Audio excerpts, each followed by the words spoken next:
Пияз кей жерлерде жуа деп те атайды. Тамыры ірі, қалың, шашыраңқы, түйнек түбінен өседі. Түйнегі үлкен, етті, сопақша және шарпышынды. Түйнегінің қабығы сары, қызыл, қоңырқай түсті. Қабығының астында ақ, шырынды, ерекше иісті қабаттар кезектесіп орналасқан. Пияз бірінші маусымда жеуге жарамды болып өседі екен. Тұқымын алу үшін пиязды көктемде қайта егеді. Одан 2 жыл ұзын гүл сидам өсіп шығып гүлдейді екен. Күзге қарай тұқымын жинап алады. Пиязды барлық тамаққа пайдаланады десек те болады. Алайда пияз тамақ өнеркәсібінде ғана емес, медицинада қолданылады екен.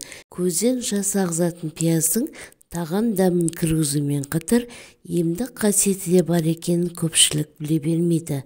Пияздың шыққан жері қиыр шығыс, бірте-бірте Мысыр, Греция елдеріне жетіп, басқа елдерге тарай бастаған.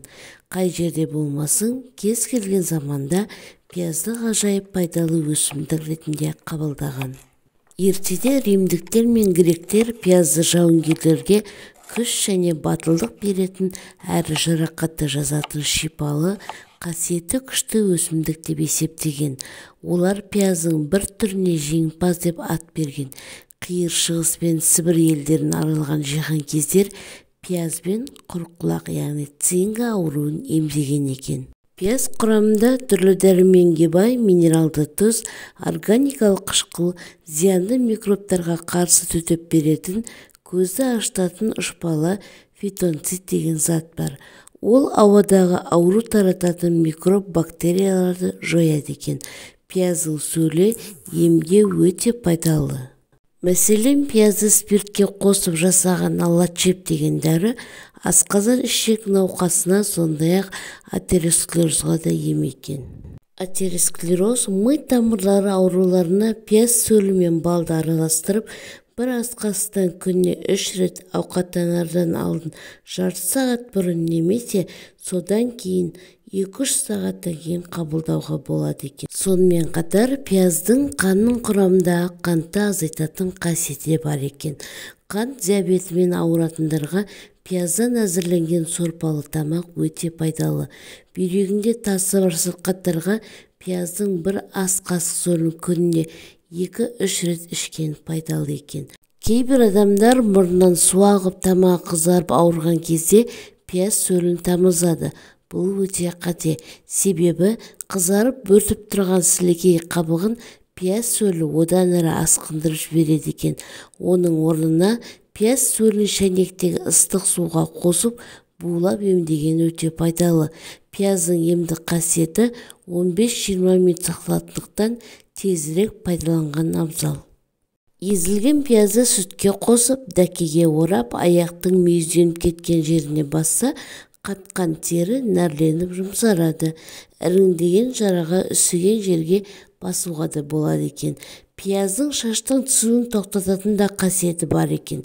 Пияз сөлін мақтаға тигізіп, бастың құйқасына жағу керек. Сондай-ақ пиязды үкіштен өткізіп, оны басқа жағып, сыртынан таңып қою керек. 1,5-2 сағаттан соң жылы сумен шайып жібереді екен. Үкіштен өткізілген пиязға сұйық май, жұмыртқаның сарыуызы, бал 1 шай қасық қосып, құрғақ шашқа жақса шаш түсуі мен ұштануын тоқтатады және тез өседі екен. Апельсин мен лимонға қарағанда пияздың құрамында аскорбин қышқылы көбірек кездеседі. Қазіргі таңда жер жүзінде пияздың 400-ден аса түрі белгілі. Пиязды жылдың кез келген маусымда пайдалануға болады. Ескертетін жайт, пияздың емдік қасиетін шипасын көру үшін алдымен дәрігердің ақыл кеңесіне жүгініңіз. Себебі бір қатар ауруларға пияздың пайдасынан гөрі зияны да бар екен.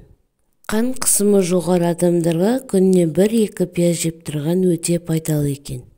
Пиязбен денсаулықта ғана емес, сұлулықты да сақтауға болады екен. Беттегі дақтар мен пигменттерді кетіру үшін бетіңізді пиязбен сүртсеңіз жеткілікті. 2 аптадан кейін олардың азайғанын байқайсыз.